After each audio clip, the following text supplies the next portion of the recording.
West Texas 20 several station indicated. Outflow boundary will sail southward from the morning convection. Storms are forecast to develop in the moderate risk area, capable of very large hail and a few tornadoes. Bon bah de la supercell immobile avec un risque de tornade, c'est bon ça. Oui bon on n'est pas au taquet mais bon, on est qu'à 4 heures de route donc ça va. D'ailleurs 9h30 c'est l'heure où on doit partir. Ouais c'est ça hein. Ah oui bah allez va.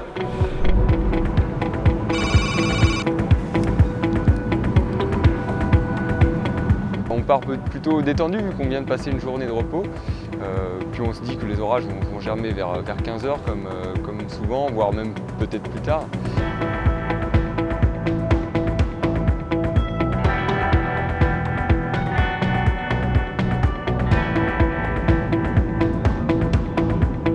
Sur le coup de midi quand même, on s'aperçoit que ça s'excite un petit peu au niveau du satellite. Et une première cellule naît à l'est d'Amarillo. Le problème, c'est qu'on est encore à plus de 2 heures de route de cette zone-là et que la cellule qui s'est formée sur le radar, elle prend déjà une forme assez sympa.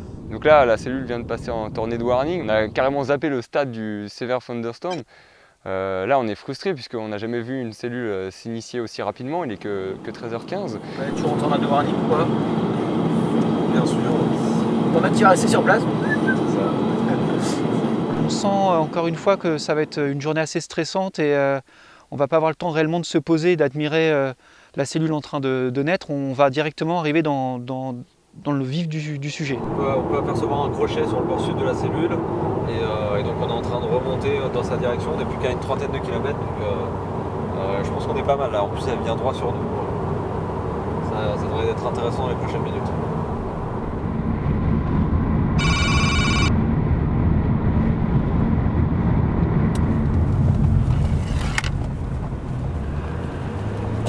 On s'aperçoit qu'en fin de compte, cette cellule qui est toujours en tornado warning a soulevé énormément comme poussière. En fait, on a une véritable vague poussiéreuse face à nous.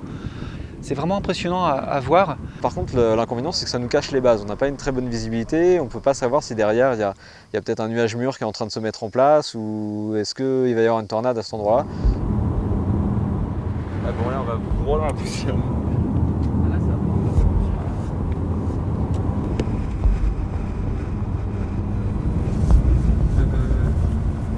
Je fais quoi là? Là, je suis pas sûr de mon coup là. Je sais pas trop si c'est du vent simple ou du vent tourbillonnant ce qu'il y a devant nous. Ah ouais bah arrête-toi là.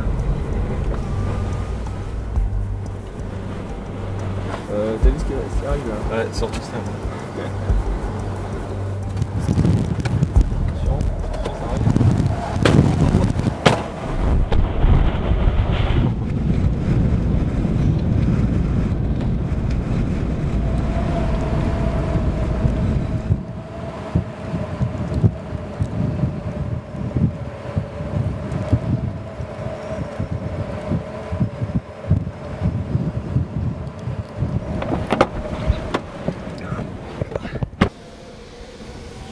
Je recule, j'avance. Non, on est très bien là. Non, bah regarde, ça nous descend droit dessus aussi, l'hélicité maximum. Ouais non mais regarde la zone. On a On une zone claire. visu, Là. ok, je veux bien. On a une zone claire, t'inquiète pas.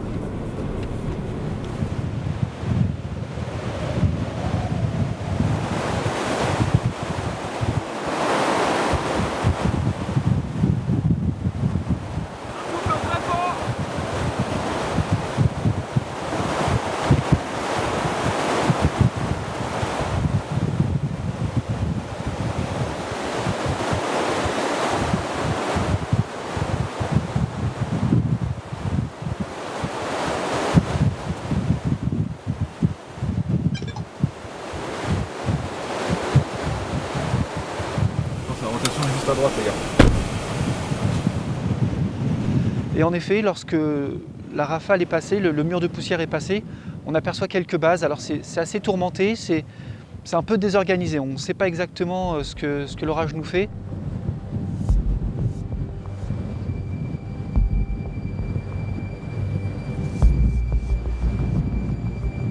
Et on s'aperçoit sur le radar qu'une autre cellule un petit peu plus au sud-est est en train de naître. et du coup on va porter tous nos espoirs dessus. Le problème c'est qu'on a toujours ce manque de visibilité, hein. Il y a de la poussière partout, ça souffle très fort, voilà, sur la route, parfois on ne voit plus à 50 mètres devant nous. Regardez comment le nuage va haut devant. Attention, là tu peux prendre cher.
On a du mal quand même à repasser devant, on est un petit peu en retard à nouveau. Décidément, c'est pas notre journée. On va être obligé de couper un peu sa trajectoire, de passer un peu dedans.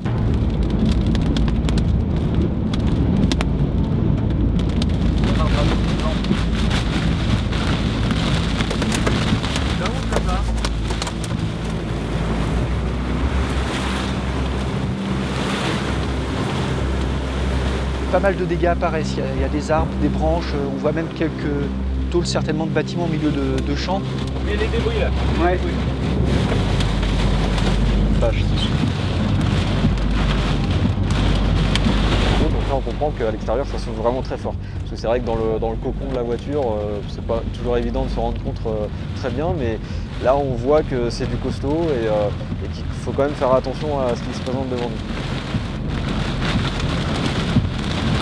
On va même être obligé de changer complètement de direction. On va partir plein sud pour ressortir de l'orage, parce que là c'est pas possible. On n'arrivera jamais à le traverser, il est trop puissant. Ça a soufflé fort là.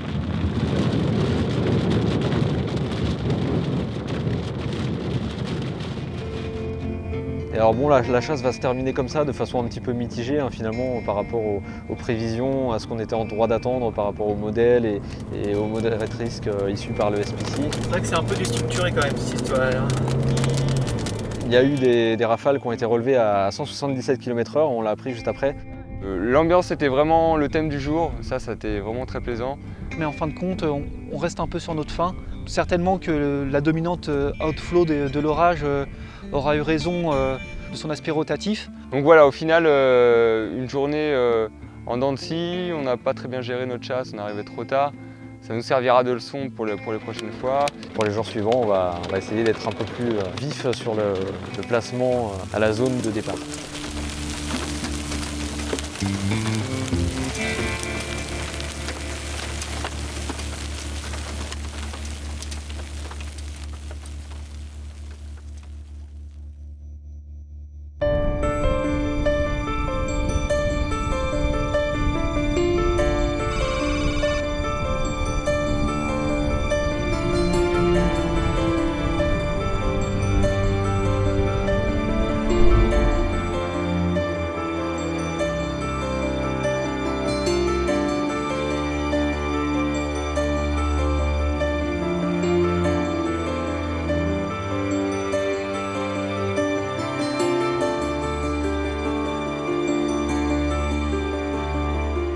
Comme prévu, tout ça commence à prendre un peu en vigueur. On sent que la base devient de plus en plus sombre, de plus en plus tourmentée. Et donc on va reprendre la voiture pour se décaler un petit peu pour commencer à l'accompagner, parce que là, ça y est, elle se décale tranquillement vers l'est maintenant. Les paysages sont vraiment différents, c'est très vallonné. Il y a des petites collines un peu partout, c'est vraiment, ça change des grandes plaines de l'Oklahoma, du Kansas, ça fait du bien de revoir un peu de vert.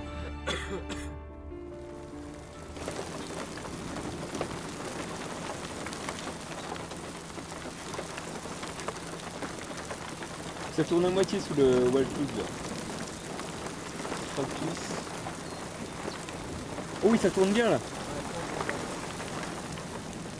Incroyable. Là, on se regarde et on est à peu près sûr qu'on va avoir du beau spectacle pour l'heure qui suit.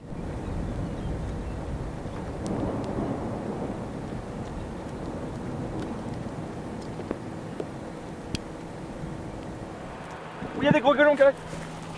Oh, il est sur gros là.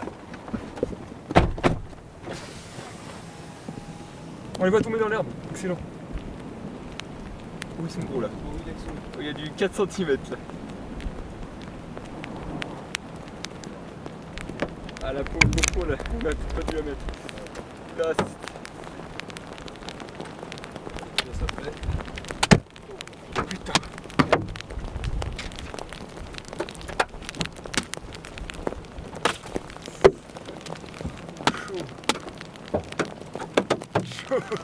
Ils sont énormes. C'est quoi, je repars au-dessus pour pas perdre du lavage? Ouais, si tu veux. Ah, c'est bon, on va garer, c'est vrai. Ouais, je repars par là. Ouais, par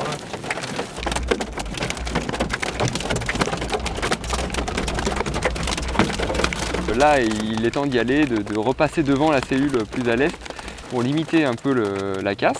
Et puis surtout d'accompagner cette base parce qu'elle montre un potentiel certain et ce serait dommage de ne pas être bien positionnée si jamais elle devait s'organiser vraiment de manière mésocyclonique et éventuellement en tornadique. On va quand même essayer de rester devant, parce qu'ils ont l'air méchants les gars. Regarde, il y a des trous. Une fois le rideau de grêle passé, on s'arrêtera et là on a à faire face vraiment à une très belle supercellule. Elle est vraiment en forme d'ovni quasiment, avec le rideau de précipitation au centre. Elle a un très très beau collier. Oh la base de malade. C'est pas nos amis ça? Ça c'est bien ça. Ouais. On cherche notre route. On cherche notre route. Et on tombe sur l'équipe de Dingil. Alors ça c'est toujours sympa de croiser des amis et on a tous le sourire puisque vraiment là un nuage mûr se démarque vraiment bien de la base du mésocyclone. Elle prend de plus en plus de gueule là. Fabuleux. Ah ouais. Galérant, isolé, bon il y a le tête derrière quand même. On peut l'admirer tranquille. Dommage qu'il n'y ait pas de tornade mais bon. Ouais. Bon, ça va venir. On n'a même pas trop le temps de discuter avec nos collègues, on est tous à observer ça et à attendre qu'il se passe quelque chose de vraiment, vraiment fort.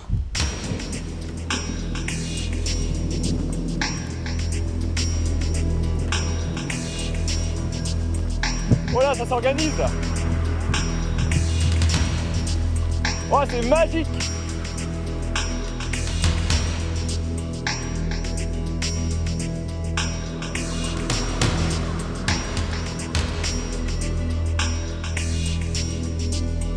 Regarde comme ça tourne à droite.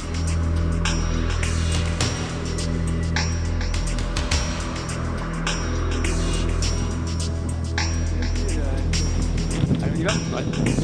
Bon, on se fait à nouveau rattraper par la pluie hein, avec quelques grêlons encore, donc il faut vite remonter dans la voiture et continuer sur notre route en terre, là, un peu plus vers l'est, vers le sud-est. Déjà, c'est sûr, c'est une super cellule, hein, il n'y a pas de souci. Mais comment elle tourne sur la velocité? Il n'y a pas trop de doute en effet. Ah ouais, non. À ce moment-là, on y croit, on se dit que la tornade peut vraiment se former. Allez, elle va bien nous faire une tornade là. Elle va être aussi belle et pas faire de tornade, c'est pas possible. On dirait que depuis le temps les super cellules rotatives ne font pas de tornade. Voilà.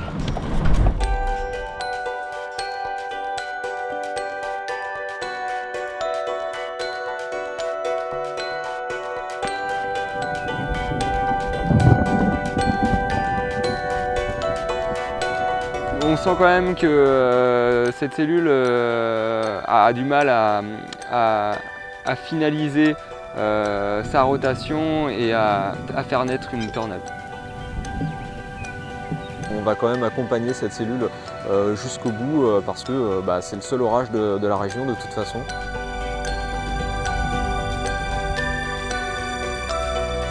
On appréciera le fait de pouvoir se poser à plusieurs reprises Donc même si c'est 5-10 minutes, on souffle, on peut profiter du spectacle. Finalement, on est là, nous, essentiellement pour profiter de l'orage.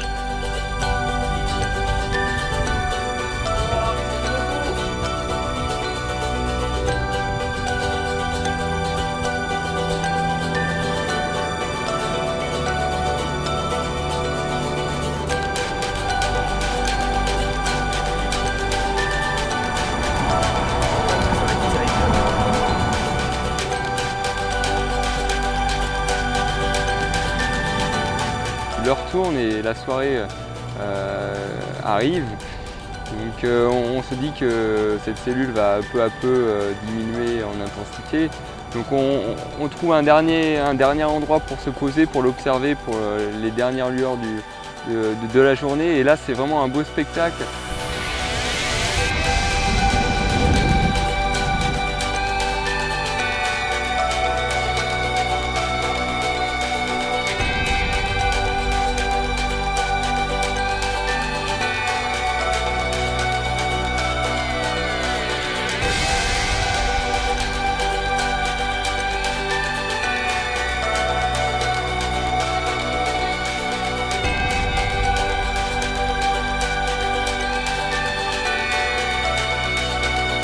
Les bourgeonnements sont vraiment très denses, très marqués, très jolis.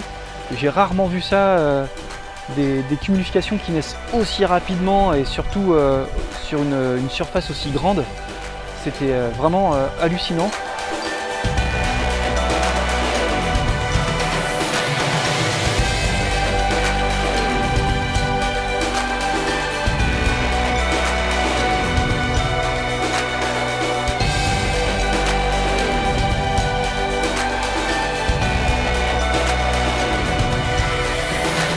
Elle mourra tout simplement sur ce dernier sursaut d'orgueil.